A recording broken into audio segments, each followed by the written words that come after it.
How to fix D3D11 compatible GPU feature level 11.0 shader model 5.0 is required to run the engine. So let's get started. In order to do this, what you have to do is open search menu and search for adjust the appearance and performance of Windows. Once you click on this dialog box would be opened. You have to click on advanced, and once you do this you have to click on change.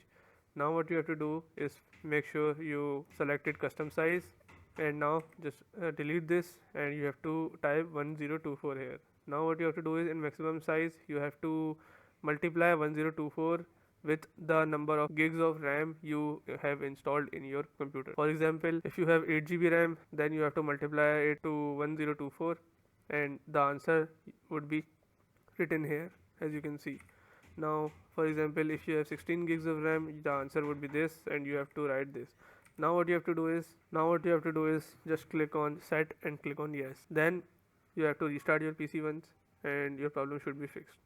This is the legit method which can fix this problem, and this has fixed this problem for many users. So if your problem still occurs, make sure to comment down below so we can bring a detailed guide on this video. So yes, this is it for today's video. If you like the video, give it a thumbs up, subscribe, comment down below, and thanks for watching.